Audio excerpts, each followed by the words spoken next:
Ұстаздық еткен жалықпас, үйретуден балаға деп, Хәкім абай айтқандай, ерінбей жалықпай еңбек етіп, сол еңбегінің арқасында әрбір шәкірттің жүрегіне жылы жол таба білген мұғалім ғана ұстаз бола алады.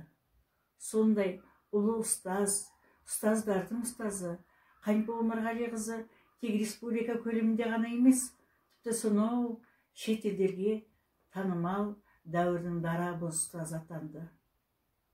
Мен ұстазбен алғашқы рет сонау 80-ші жылдары Өскемен қаласындағы Жамбыл мектеп гимназия интернатының табалдырығын алғаш аттағанда танысқан едім. Әлі есімде.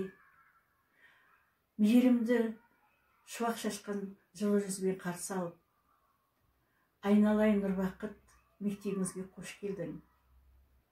Саған қояр бір талабым бар. Балалармен тіл табыса біл.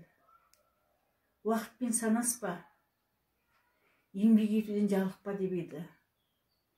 Қанипа Омарғалиқызының сол сөзі менің бүкіл еңбек жолында, зейнеткерлікке дейінгі еңбек жолына ұстаным болып келді. Иә, Қанипа Омарғалиқызының әрбір сөзінде даналық тұнып тұратын.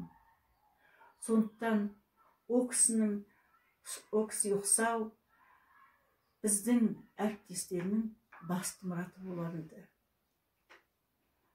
Қанипа Омарғалиқызының атаулы сыныбында бірге шәкірттер тәрбиеледік, түлектерді ұшырдық. Әлі есімде Қанипа апайдың алдына алғашқы рет дәріс алуға келген шәкірттерінің арманы, мен дәрігер боламын, мен инженер боламын деп армандап келетін. Сол оқушылары кейін мектеп бітіретін кезде басқаша армандайтын болды. Басқаша мақсат қоя білді. Мен қазақ тілі әдебиетінің пәнінің мұғалім боламын дейтін.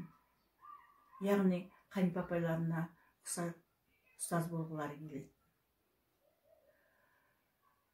Иә, Қанипа апай біздің мақтанышымыз. Қанипа апайды мәңгі еске сақтаймыз. О кісінің рухының алдында басымызды иеміз.